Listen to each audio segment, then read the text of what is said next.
get into Thursday afternoon. Bright and early Friday, that reinforcing shot of cool air comes on through the area, so we may see some 40s around and some lower 50s possible in some locations. And then for Friday afternoon, we might make our way into the mid to upper 70s, but for right now, that'll give us again some nicer conditions out there into the next couple of days. After this forecast that you just saw here, that's where we see the temperatures head back upwards again. So we do see, according to what we are looking at, again, for the Climate Prediction Center's forecast, we should see a diminishing overall in the potential for some warmer conditions. So slightly less warm, shall we say, maybe cooler in the mornings, but that's going to be about it.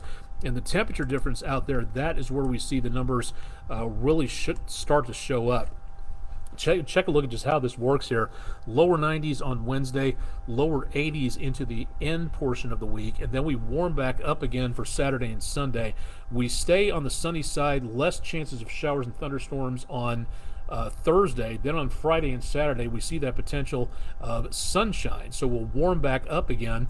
And then for Sunday into Monday, and the best possibility of thunderstorms coming on through is going to be, it looks like on Monday, about a 50% coverage chance there.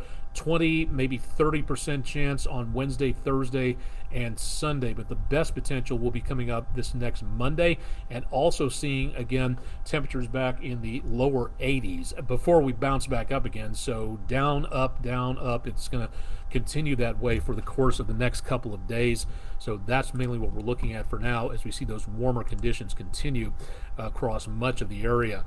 That'll about do it for tonight. Again, things are relatively quiet for right now. Oh, the tropics, before we get too much farther, nothing going on in the Caribbean, the Gulf, or the Western Atlantic. We do have one system that the National Hurricane Center is keeping an eye on, and that's just off the Portuguese and Spanish coast. This one expected to kind of curve away from the Azores and maybe toward the Canary Islands. If it holds together and enters into the Mediterranean, that could be very interesting to see if that becomes a Medicane. But it mainly looks like it's going to be heading back up to maybe the British Isles along the northern Iberian Peninsula. That's, again, the idea for now, but with 10% chance of development, 2 to 7 days, we're not seeing a lot with this system anytime soon. And again, nothing showing up here.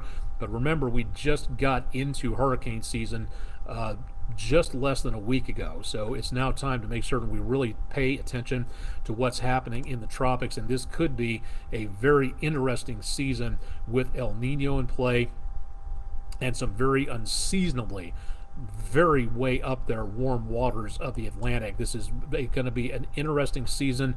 We are truly heading into some uncharted territory, and we need to pay attention to what we're looking at for right now. Again, El Nino, if you haven't heard about that, that is where the waters of the eastern Pacific start to warm, and we're already seeing an upwelling of, again, some warmer water here. The colder water from the areas of the Pacific that are normally colder during what's called La Nina, that has one particular pattern to it. This, with the warmer air above the warmer water, can help divert flows of moisture, can alter a forecast for hurricanes here a continent away and an ocean away for that matter. So we're watching this with a lot of interest. We are very close to being officially El Nino instead of La Nina, and that's going to play a big role in what happens over here. So that is something to really pay attention to. And again, if you're planning any travel to any of the coastal areas, the Gulf, the Caribbean, East Coast of the United States, please pay attention to what's happening, because your safety, if you're traveling to a particular area and a storm is heading into that area, you don't want to just turn right back around again, wasting the trip. Again, this is the time to make certain that we are all paying attention to what is going on. Quick update again, update us if you'd like to know more about visiting your classroom. Head to the Food City Weather in the Classroom program page at wdef.com/weather. And of course, I'll have more details on your complete forecast coming up again on all my social media channels as much as I can. I'll be on tonight on News 12 at 11 live, and of course Chip Chapman will have more on his forecast coming up bright and early, 5 a.m. Eastern on News 12 if you'd like to check out more about what's going on there. As always, again, our website, get details, contacting us through the website. My email address is aonek@wdef.com. at WDEF.com.